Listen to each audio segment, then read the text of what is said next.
Hello everyone, Kunjal here. Today we're going to do a nice mosaic video tutorial. Here I have an MDF coaster. This is Creative Genie Chalk Paint Indigo color. It always helps to shake the color a little bit before we start working. When I know I have to work with a single color on the same area, I normally just use the dropper bottle and put the color straight on the MDF coaster. It helps me save color and fill it up with the tabbing. Give it a nice even coat. A little bit more here.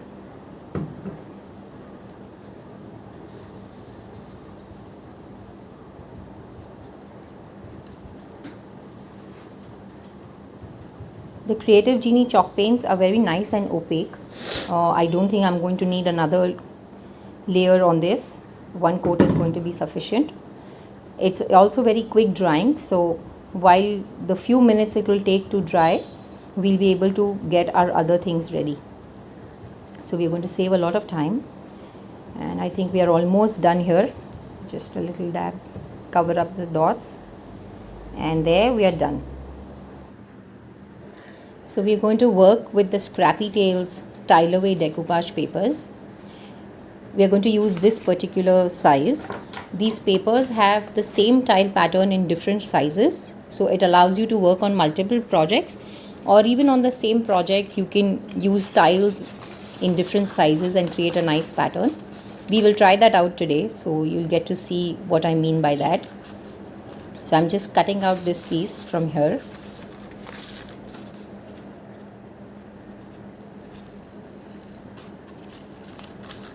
There we go. And let's see, I'm going to try and put it in the center, just checking what pattern will work great. So say we put that in the center, and yeah, let's see what else we can add around it. So I'm going to try and use the smaller ones now. Let's cut it out and see what patterns works best for us.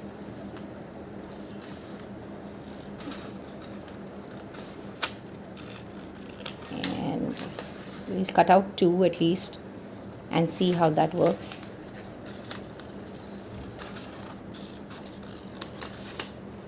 It's fun with mosaic because you can create your own pattern and work with different combinations and different colors to create a nice mosaic feel. You can do it however you like, or to match your dinner sets or your dining area. So I've got this little piece. Let's see if we can create a nice pattern. Place it on the side, maybe corner. No, I think I'm going to try cutting it up and seeing if that helps. So this is what I meant by saying you can cut it up into smaller pieces and try working a pattern like that. So I think it's the smaller pieces, and I'm going to need a little bit more in number to create a nice pattern.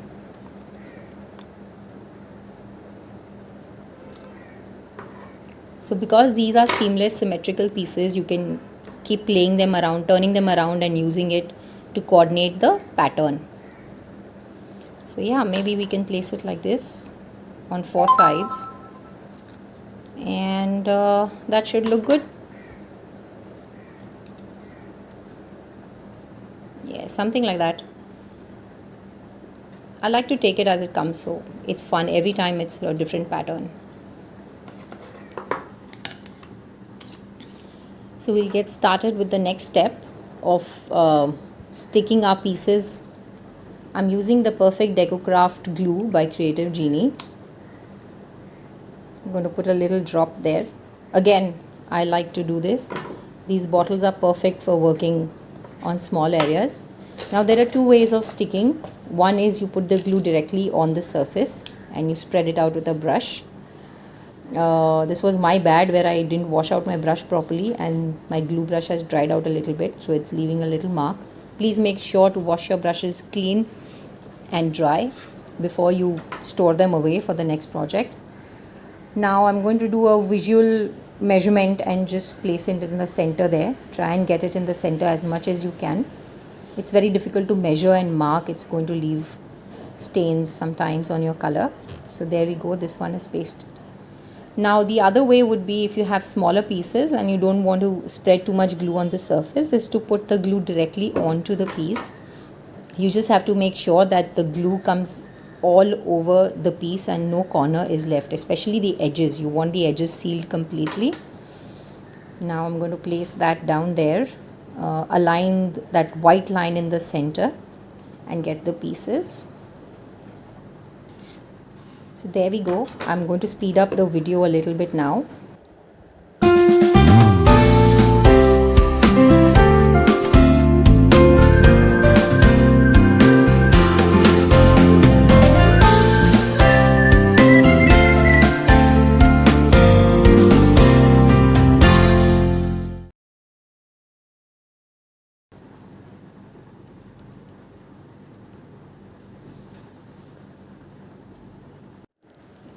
Now our glue is dry and we are ready to do more work on it.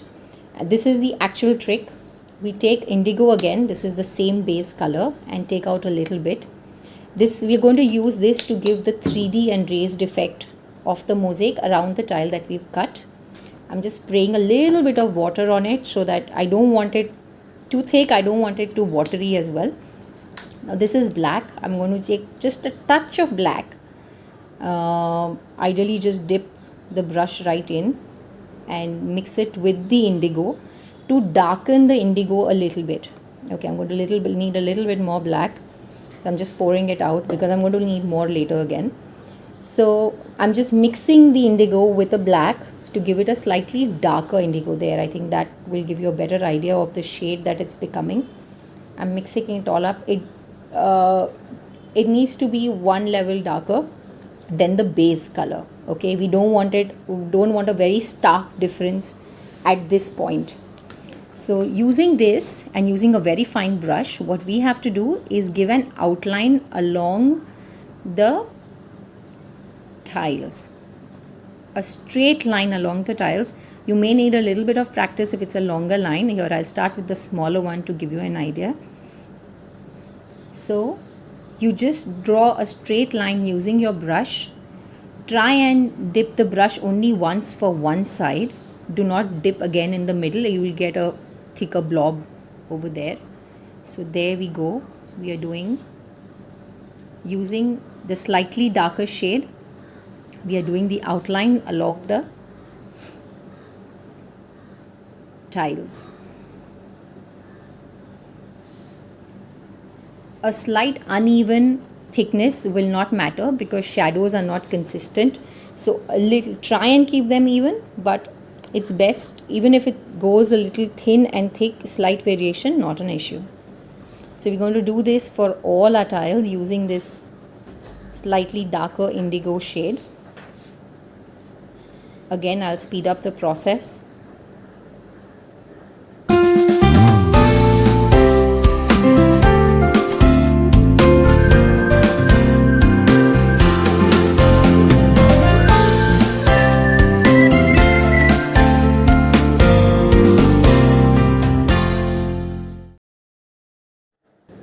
So there we are almost done with the first shade that we created, mixing a little bit of black with indigo. There you can see it now. So this is done. Now is the next and final step to get a perfect raised look. We are going to take the black as it is, mix it again with the previous shade that we had to make a darker, deeper thing. So it's not jet black, it will have a touch of indigo. Here you can get a closer look to the shade that we are getting. And we are going to do another line on the same place but a little on the inside. So this has to be a finer line than the previous one. You can use a thinner brush if you wish, or work with the same brush, whatever you're comfortable with. So there'll be a little bit of the previous color seen, and then there'll be a deeper line on the inside. What we are trying to do is create two shadow levels to give a raised 3D effect. I don't know if you can see the difference here. But so basically you have indigo, then you have a darker indigo shadow, and then you have a very deep, almost black on the right at the edge of the tile. So this is going to give a raised look, the shadow levels that you create.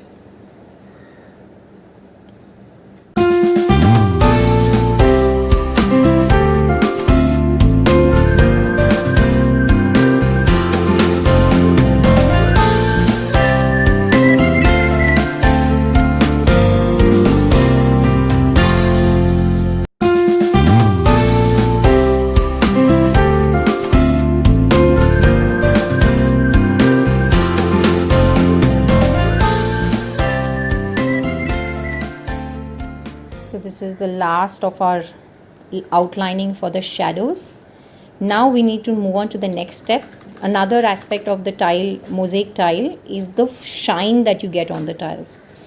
And what we are going to use for that is the Creative Genie Perfect Glaze. I absolutely love this product and use it in different ways. So this is the Creative Genie Perfect Glaze, and we are going to use this as a gloss varnish layer on top of the tile. What happens is the background gives you a matte finish, and using this we give a gloss finish only to our tiles. Now this is how we're going to use it. It comes in a dropper bottle, so you simply put a drop over there on your area and spread it out only on the paper using a small fine brush. Make sure to cover all sides of it and do it right up till the edge so that it will look like a tile. If any bubbles come, you can always use a little pin needle or a needle tool to burst it. Some of them will just simply go away as you start spreading the glaze.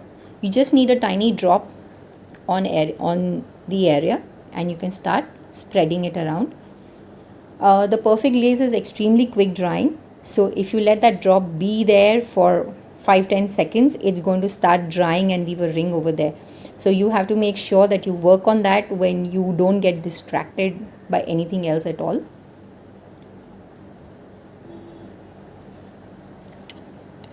So as you can see, it's very quick to work with, doesn't take too much time.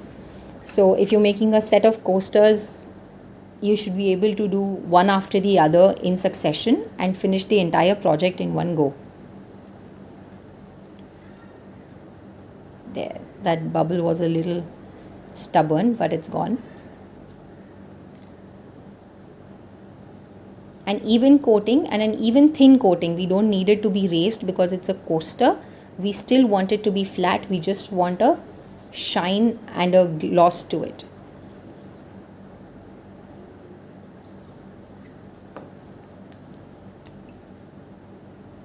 I'm going to try using a needle again. Yeah, there it goes.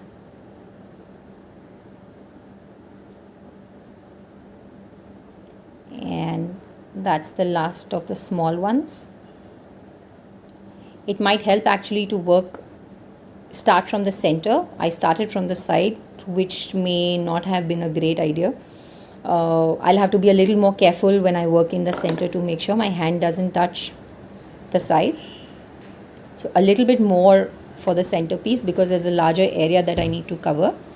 You can even use another brush, a slightly bigger brush, a flat brush. This again, if it dries on the brush, it's going to ruin your brush like all varnishes. So please be sure to clean out your brush as soon as you're done with it. And we'll spread it out. I hope I have enough. Take to the edges. A little bit more is required. I'm just going to spread it out like that. And I think I'm done. A little bit in the corners and spread it out. And I think we're done. So there, your coaster is ready. Now you need to just let it dry. So this is what the coaster is looking like once it's done. This one I had done in orange. In orange I had used brown instead of black to give the darker shadows. You can see the gloss shine that the Perfect Glaze has given our tiles. Hope you enjoyed. Happy crafting!